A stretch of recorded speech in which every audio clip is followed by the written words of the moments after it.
नमस्कार, स्वागत है आपका संवाद 365 देख रहे हैं आपके साथ मैं हूं Digvijay Singh Chauhan. Indian Premier League यानी कि आईपीएल, जिसको कि दुनिया की सबसे बड़ी क्रिकेट लीग कहा जाता है। लेकिन अगर आप पूछेंगे कि दुनिया की सबसे बड़ी क्रिकेट लीग आईपीएल क्यों, तो उसका जवाब होगा कि हर लिहाज से आईपीएल दुनिया की सबसे बड़ी क्रिकेट लीग है।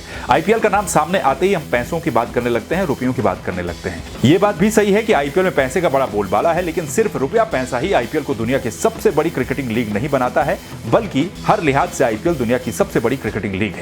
आईपीएल में होने वाला कंपटीशन और इसमें प्रतिभाग करने वाले ओवरसीज प्लेयर इसको काफी तगड़ा बना देते हैं। और ऊपर से सबसे बड़ी बात यह कि आईपीएल का फैन बेस काफी बड़ा है। आप हो या हम हो, किसी न किसी की कोई ना कोई एक फेवरेट टीम आईपीएल में जरूर होती है। लेकिन इसके अलावा भी कई तरह की चीजें हैं जो कि आईपीएल को खासा रोचक बना देती हैं। आज हम समझेंगे कि अगर आईपीएल में रुपए पैसे का हिसाब किस तरीके से होता है, कहां से रुपया आता है, कहां को रुपया जाता है, फ्रेंचाइजी यानी कि टीम ओनर जिनको कहा जाता है वो कितना रुपया कमाते हैं, खिलाड़ी कितना रुपया कमाते हैं, ब्रॉडकास्टर को कहां से पैसा मिलता है और सबसे बड़ी बात बीसीसीआई को कितना रेवेन्यू इससे जनरेट होता है। तो आईपीएल का खिताब जीतने वाली टीम को मिलते हैं इनाम में 20 करोड़ रुपए। तो क्या फिर 20 करोड़ रुपए के लिए ही ये पूरी मारामारी होती है? इसका जवाब होगा बिल्कुल नहीं, क्योंकि आईपीएल में 20 करोड़ रुपए के अलावा भी एक बहुत बड़ी अमाउंट है जो कि आपकी नजरों के सामने नहीं है।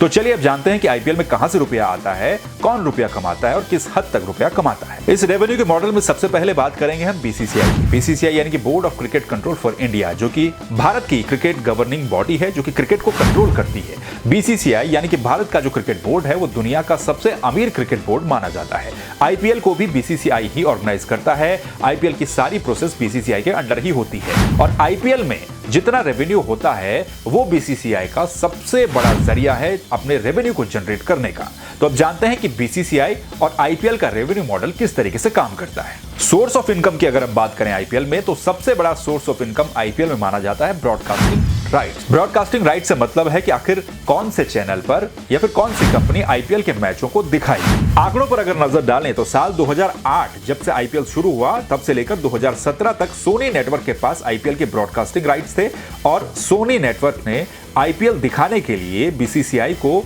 8,200 करोड़ रुपए दिए थे। आप अंदाजा लगाइए 8,200 करोड़ रुपया कितना होता है। साल 2018 में स्टार नेटवर्क ने आईपीएल के ब्रॉडकास्टिंग राइट्स खरीदे और स्टार नेटवर्क ने इसके लिए कीमत चुकाई 16,347 करोड़ रुपया, जबकि जो स्टार नेटवर्क ने ब्रॉडकास्टिंग राइट्स लिए थे 2018 से लेकर और 2023 तक के थे, यानी कि ये साल और अगला साल ये आखिरी साल होगा जब स्टार नेटवर्क पर आईपीएल के मैच देखने को मिलेंगे। अब आप अनुमान लगाइए कि साल 2008 से लेकर 17 तक जितना रुपया ब्रॉडकास्टिंग राइट्स का मिला था उससे ज्यादा महज 5 सालों में मिला है, यानी कि ठीक 2 गुना।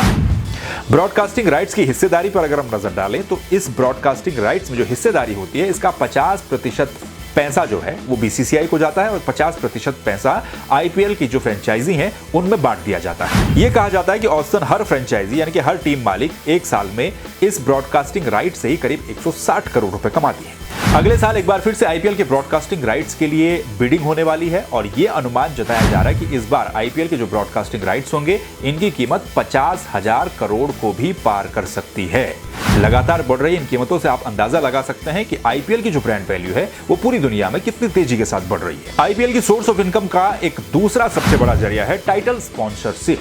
टाइटल स्पॉन्सरशिप से मतलब ये है कि आप जब आईपीएल का नाम सुनते होंगे तो उसके साथ कोई ना कोई कंपनी का नाम जुड़ा हुआ रहता है। जैसे कि इस बार आईपीएल को टाटा आईपीएल के नाम से जाना जा रहा है, तो इसके लिए टाटा ने आईपीएल को और बीसीसीआई को कुछ रुपए दिए हैं। कितने रुपए हैं उस पर भी आएंगे। टाइटल स्पॉन्सरशिप से कितना रुपया आया इस पर अगर हम नजर डालें तो साल 2008 जब से आईपीएल शुरू हुआ तब से लेकर और 2012 तक यानी कि 4 साल तक आईपीएल की जो टाइटल स्पॉन्सरशिप थी ये थी डीएलएफ के पास। तब आईपीएल को डीएलएफ आईपीएल के नाम से जाना जाता था और डीएलएफ ने 4 सालों में अपना नाम जोड़ने के लिए आईपीएल को यानी कि बीसीसीआई को 200 करोड़ रुपए दिए थे।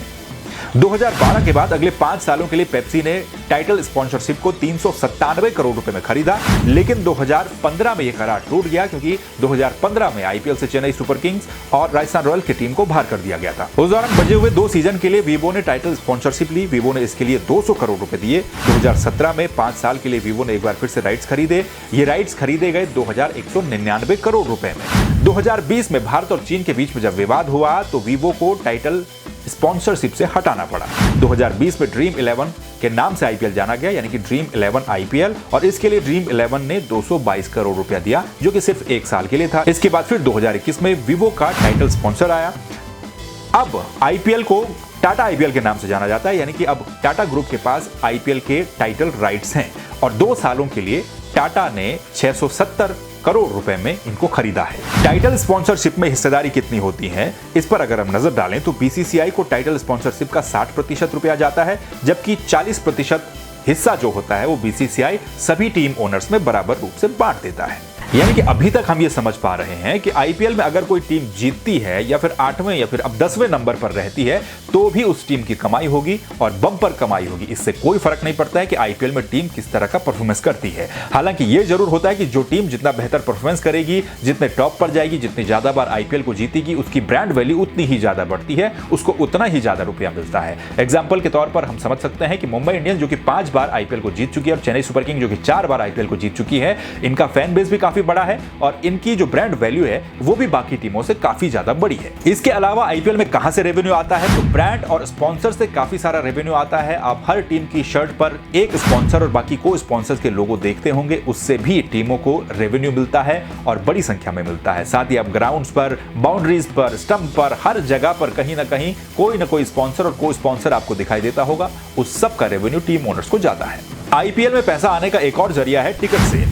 टिकट सेल यानी कि मैच के दौरान जो टिकट की बिक्री होती है उससे होने वाला रेवेन्यू। हालांकि पिछले 2-3 सालों से जब से कोरोना हुआ है तब से ऑडियंस को ग्राउंड से दूर रखा गया है, लेकिन जो इसका टिकट रेवेन्यू का मॉडल रहता है उसको आप समझिए, जिस मैदान में मैच होता है यानी कि जिस टीम का होम ग्राउंड जो होगा, आईपीएल में जब इससे पहले जब तक 8 टीमें थी तब तक हर टीम के 7 मैच उसके होम ग्राउंड पर होते थे। इन 7 मैचों में जो होम ग्राउंड वाली टीम होती है वो टिकट का रेट फिक्स करती है। एक मैच में यह अनुमान लगाया गया है कि करीब 5 करोड़ रुपए के टिकट बिक जाते हैं। हालांकि आजकल कोरोना के चलते जो फैंस हैं उनको अलाउड नहीं किया जा रहा ग्राउंड में, लेकिन जो अमूमन डेटा सामने आया था उसके मुताबिक एक मैच में करीब 5 करोड़ रुपए के टिकट बिकते थे और इसमें हिस्सेदारी 80% उस टीम की होती थी जिसके ग्राउंड पर यह मुकाबला है और बाकी का जो 20% होता था वो ग्राउंड को दे दिया जाता था। इसके अलावा मर्चेंडाइज सेल के जरिए भी टीमें काफी ज्यादा पैसा कमाती हैं। इसमें टीम से जुड़ी हुई टी शर्ट्स, कप और कई तरह की चीजें जिनको कि टीम्स अपनी वेबसाइट पर सेल करती हैं, उससे भी टीमों को रेवेन्यू आता है। अब आखिर आईपीएल में जब इतना सारा रुपया है तो फिर आईपीएल की टीम को कैसे खरीदा जाता है। इससे पहले आपको याद होगा कि आईपीएल में 8 टीमें खेला करती थी, लेकिन इस बार 2 और टीमें बढ़ी हैं। इसमें लखनऊ और गुजरात की टीम ऐड हुई है। गुजरात की टीम 5000 करोड़ से भी ज्यादा में बिकी और लखनऊ की टीम 7000 करोड़ से भी ज्यादा में बिकी। तो आखिर टीम कैसे खरीदी जाती है? ऐसा नहीं है कि कभी भी आईपीएल में किसी भी टीम को खरीदा जा सकता है। बीसीसीआई को अगर लगता है कि आईपीएल में टीमों को बढ़ाना है, जैसे कि पिछले साल लगा था, तो बीसीसीआई टेंडर निकालती है और उसके जरिए इनवाइट किया जाता है जो कंपनियां हैं उनको टीम खरीदने के लिए। लेकिन यह भी यहां पर ध्यान देने लायक बात है कि आईपीएल में टीम खरीदने वाली कंपनी की जो वैल्यूएशन है वो कम से कम 3000 करोड़ रुपए से ज्यादा होनी चाहिए। यानी कि जिस कंपनी की वैल्यूएशन 3000 करोड़ रुपए से कम होगी वो टीम नहीं खरीद सकती है।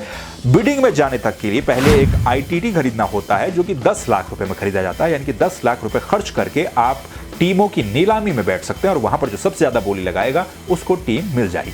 अब सवाल ये बनता है कि आखिर खिलाड़ी आईपीएल में कैसे पैसा कमाते हैं। तो खिलाड़ियों को लेकर के हर टीम के पास एक पर्स फिक्स होता है जिसको कि बीसीसीआई देता है। इस बार इस पर्स में बढ़ोतरी की गई, 85 करोड़ इससे पहले था, इस बार इसे 90 करोड़ रुपए कर दिया गया। 90 करोड़ में ऑक्शन में जाकर के हर टीम को अपने प्लेयर्स खरीदने होते हैं। हर 3 साल में या फिर 4 साल में एक मेगा ऑक्शन होता है। जो मेगा ऑक्शन इस बार देखने को मिला उसमें सिर्फ 4 खिलाड़ियों को रिटेन टीम कर सकती है, बाकी सारे खिलाड़ियों को रिलीज कर देना होता है। उसके बाद ऑक्शन में जाकर के खिलाड़ियों को खरीदना होता है। यहां से खिलाड़ियों की कमाई होती है। यहां पर खिलाड़ी अपना बेस प्राइस खुद तय कर सकते हैं जो कि करीब 20 लाख से शुरू होता है और 2 करोड़ तक जाता है। यानी कि मिनिमम जो अनकैप प्लेयर हैं वो 20 लाख तक अपना बेस प्राइस तय कर सकते हैं, जबकि मैक्सिमम 2 करोड़ रुपए तक बेस प्राइस को तय किया जा सकता है। हर टीम को कम से कम 18 खिलाड़ी और मैक्सिमम 25 खिलाड़ी खरीदने होते हैं। इसके अलावा इनमें ओवरसीज जो खिलाड़ी होते हैं इनकी संख्या 8 होती है, यानी कि 8 से ज्यादा ओवरसीज प्लेयर को आप खरीद नहीं सकते हैं। इसके अलावा टीम्स जो है एड और ब्रांड प्रमोशन के जरिए भी कमाती हैं, जिसमें कि आप कई तरह के एड्स देखते हैं जिसमें कि